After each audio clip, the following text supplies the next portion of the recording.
તો આ સાથે જ પ્રધાનમંત્રી નરેન્દ્ર મોદી મન કી બાત કરી રહ્યા છે 34મી વખત મન કી બાત કરી રહ્યા છે સીધા જ લઈ જઈએ ત્યાં विनाश कर देता है। बदलते हुए मौसम चक्र और पर्यावरण में जो बदलाव आ रहा है उसका बड़ा ही नेगेटिव इम्पैक्ट भी हो रहा है। पिछले कुछ दिनों से भारत के कुछ हिस्सों में विशेषकर असम, नॉर्थ ईस्ट, गुजरात, राजस्थान, बंगाल के कुछ हिस्से अति वर्षा के कारण प्राकृतिक आपदा झेलनी पड़ी है। बाढ़ प्रभावित क्षेत्रों की पूरी मॉनिटरिंग हो रही है। व्यापक स्तर पर राहत कार्य किए जा रहे हैं। जहां हो सके वहां मंत्रिपरिषद के मेरे साथी भी पहुंच रहे हैं। राज्य सरकारें भी अपने अपने तरीके से बाढ़ पीड़ितों को मदद करने के लिए भरसक प्रयास कर रही हैं। सामाजिक संगठन भी, सांस्कृतिक संगठन भी, सेवा भाव से काम करने वाले नागरिक भी ऐसी परिस्थिति में लोगों को मदद पहुंचाने के लिए भरसक प्रयास कर रहे हैं। भारत सरकार की तरफ से सेना के जवान हो, वायुसेना के लोग हो, एनडीआरएफ के लोग हो, पैरामिलिट्री फोर्सेस हो, हर कोई ऐसे समय आपदा पीड़ितों की सेवा करने में जी जान से जुड़ जाते हैं। बाढ़ से जनजीवन काफी अस्त व्यस्त हो जाता है। फसलों, पशुधन, infrastructure, roads, electricity, communication links सब कुछ प्रभावित हो जाता है। खास करके हमारे किसान भाइयों को, फसलों को, खेतों को जो नुकसान होता है, तो इन दिनों तो हमने इंश्योरेंस कंपनियों को और विशेष करके क्रॉप इंश्योरेंस कंपनियों को भी प्रोएक्टिव होने के लिए योजना बनाई है ताकि किसानों के क्लेम सेटलमेंट तुरंत हो सके। और बाढ़ की परिस्थिति को निपटने के लिए 24/7 कंट्रोल रूम में हेल्पलाइन नंबर 1078 लगातार काम कर रहा है। लोग अपनी कठिनाइयां बताते भी हैं। वर्षा ऋतु के पूर्व अधिकतम स्थानों पर मॉक ड्रिल करके पूरे सरकारी तंत्र को तैयार किया गया। एनडीआरएफ की टीमें लगाई गई। स्थान स्थान पर आपदा मित्र बनाना और आपदा मित्र के डूज एंड डोंट्स की ट्रेनिंग करना, वॉलंटियर्स तैयार करना, एक जन संगठन खड़ा कर करके ऐसी परिस्थिति में काम करना। इन दिनों मौसम का जो पूर्वानुमान मिलता है, अब टेक्नोलॉजी इतनी आगे बढ़ी है, स्पेस साइंस का भी बहुत बड़ा रोल रहा है। उसके कारण करीब करीब अनुमान सही निकलते हैं। धीरे धीरे हम लोग भी स्वभाव बनाए कि मौसम के पूर्वानुमान के अनुसार अपने कार्यकलापों की भी रचना कर सकते हैं, तो उससे हम नुकसान से बच सकते हैं। जब भी मैं मन की बात के लिए तैयारी करता हूं तो मैं देख रहा हूं कि मुझसे ज्यादा देश के नागरिक तैयारी करते हैं। इस बार तो जीएसटी को लेकर के इतनी चिट्ठियां आई हैं, इतने सारे फोन कॉल आए हैं और अभी भी लोग जीएसटी के संबंध में खुशी भी व्यक्त करते हैं, जिज्ञासा भी व्यक्त करते हैं। एक फोन कॉल मैं आपको भी सुनाता हूं।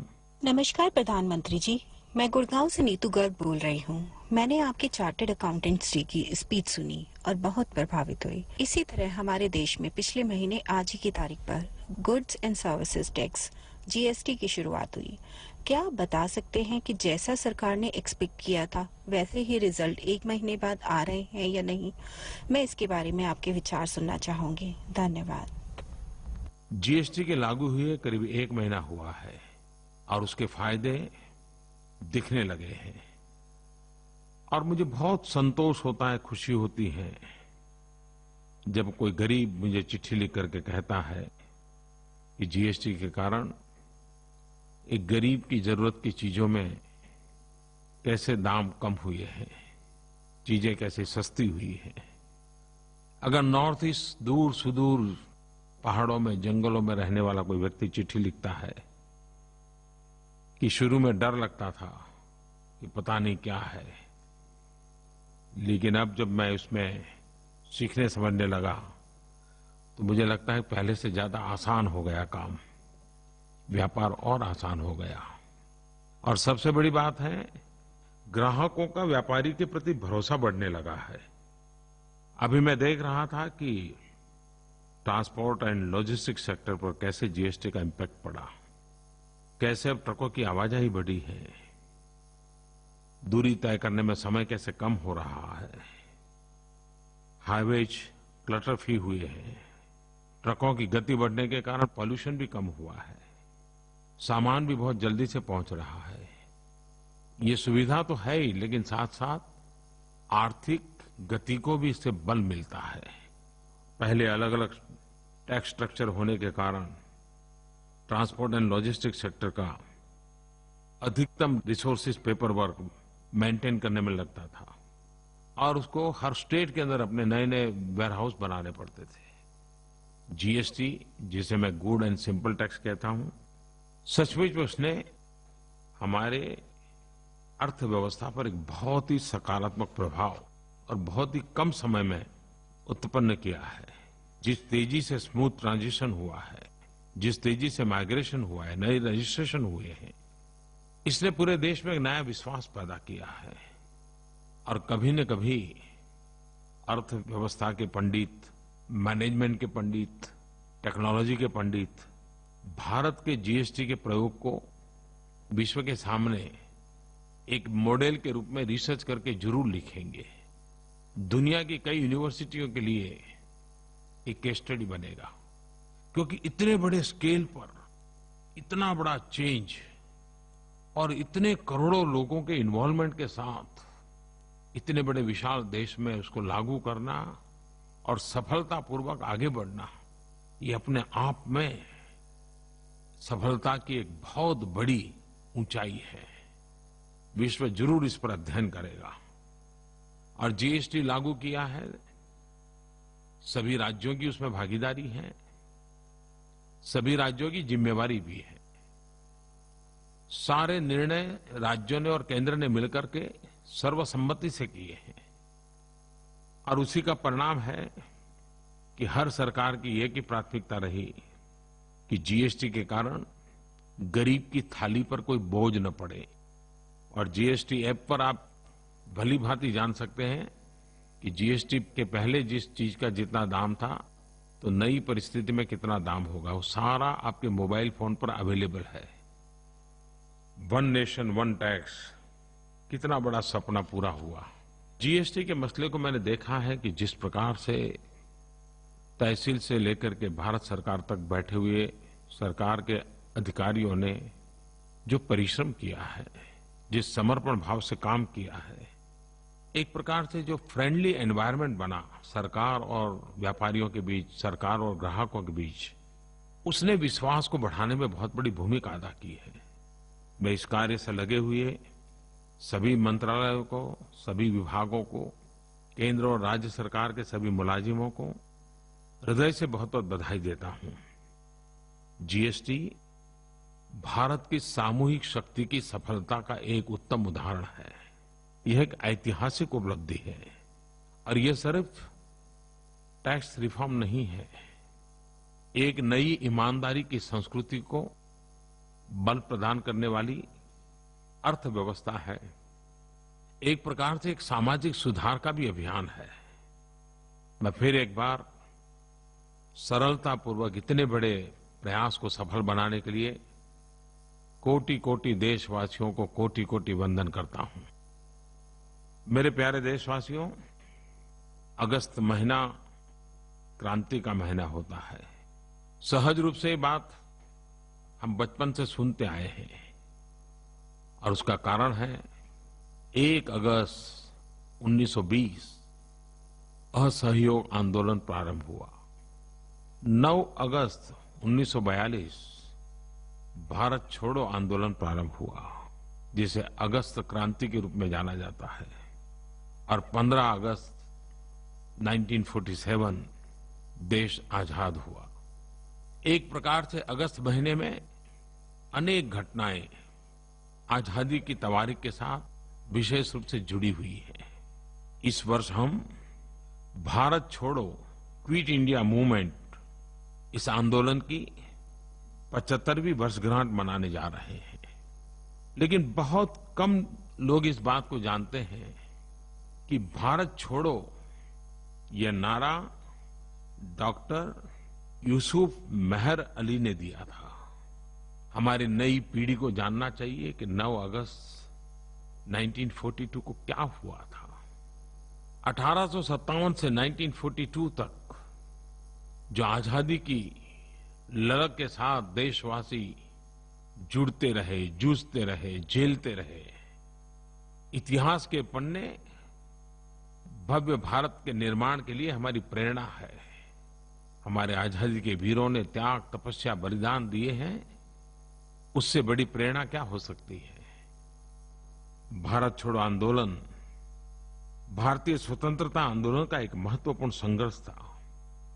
इसी आंदोलन ने ब्रिटिश राज से मुक्ति के लिए पूरे देश को संकल्पित कर दिया था।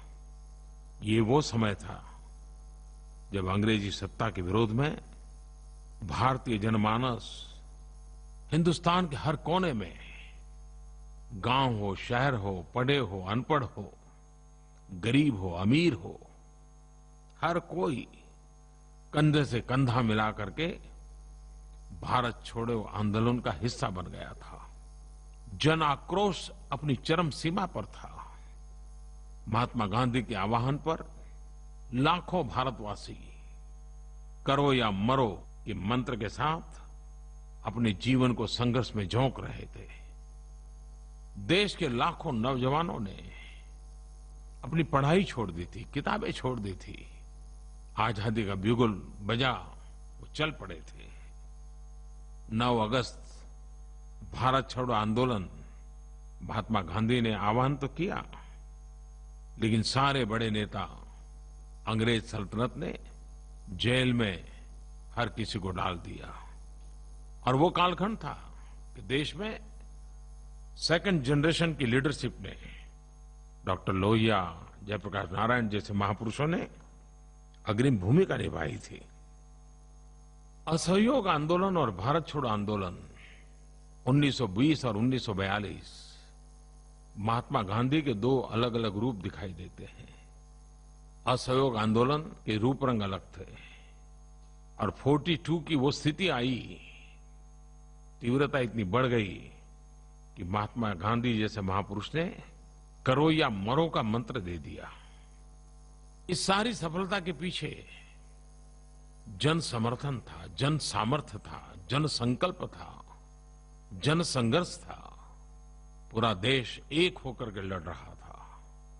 और मैं कभी कभी सोचता हूं, अगर इतिहास के पन्नों को थोड़ा जोड़ करके देखें तो भारत का पहला स्वतंत्र संग्राम 1857 में हुआ। 1857 से प्रारंभ हुआ स्वतंत्र संग्राम 1942 तक हर पल देश के किसी न किसी कोने में चलता रहा। इस लंबे कालखंड ने देशवासियों के दिल में आजादी की ललक पैदा कर दी। हर कोई कुछ न कुछ करने के लिए प्रतिबद्ध हो गया। पीढ़ियां बदलती गई, लेकिन संकल्प में कोई कमी नहीं आई। लोग आते गए, जुड़ते गए, जाते गए, नए आते गए, नए जुड़ते गए। और अंग्रेज सल्तनत को उखाड़ करके फेंकने के लिए देश हर पल प्रयास करता रहा। 1857 से 1942 तक की इस परिश्रम ने, इस आंदोलन ने एक ऐसी स्थिति पैदा की कि 1942 इसकी चरम सीमा पर पहुंचा और भारत छोड़ो का ऐसा बिगुल बजा कि 5 वर्ष के भीतर भीतर 1947 में अंग्रेजों को जाना पड़ा। 1857 से 1942 आजादी की वो ललक जन जन तक पहुंची और 1942 से 1947 5 साल एक ऐसा जनमन बन गया। संकल्प से सिद्धि के 5 निर्णायक वर्ष के रूप में सफलता के साथ देश को आजादी देने का कारण बन गए। ये 5 वर्ष निर्णायक वर्ष थे। अब मैं आपको इस गणित के साथ जोड़ना चाहता हूं। 1947 में हम आजाद हुए, आज 2017 है। करीब 70 साल हो गए। सरकारें आई गई, व्यवस्थाएं बनी, बदली, पनपी, बढ़ी। देश को समस्याओं से मुक्त कराने के लिए हर किसी ने अपने अपने तरीके से प्रयास किए। देश में रोजगारी बढ़ाने के लिए, गरीबी हटाने के लिए, विकास करने के लिए प्रयास हुए। अपने अपने तरीके से परिश्रम भी हुआ, सफलताएं भी मिली, अपेक्षाएं भी जगी। जैसे 1942 टू 1947 संकल्प से सिद्धि के एक निर्णायक 5 वर्ष थे। मैं देख रहा हूं कि 2017 से 2022 संकल्प के सिद्धि के और एक 5 साल का तबका हमारे सामने आया है। इस 2017 की 15 अगस्त को हम संकल्प पर्व के रूप में मनाएं और 2022 आजादी के जब 75 साल होंगे तब हम उस संकल्प को सिद्धि में परिणित करके ही रहेंगे अगर 125 करोड़ देशवासी 9 अगस्त क्रांति दिवस को याद करके इस 15 अगस्त को हर भारतवासी संकल्प करे, व्यक्ति के रूप में, नागरिक के रूप में मैं देश के लिए इतना करके रहूंगा, परिवार के रूप में ये करूंगा, समाज के रूप में ये करूंगा, गांव और शहर के रूप में ये करूंगा, सरकारी विभाग के रूप में ये करूंगा, सरकार के नाते ये करूंगा। करोड़ों करोड़ों संकल्प हो, करोड़ों करोड़ों संकल्प को परिपूर्ण करने के प्रयास हो। तो जैसे 1942 टू 1947 5 साल देश को आजादी के लिए निर्णायक बन गए, ये 5 साल 2017 से 2022 के भारत के भविष्य के लिए भी निर्णायक बन सकते हैं और बनाने हैं। 5 साल बाद देश की आजादी के 75 साल मनाएंगे। तब हम सब लोगों को दृढ़ संकल्प लेना है। आज 2017 हमारा संकल्प का वर्ष बनाना है।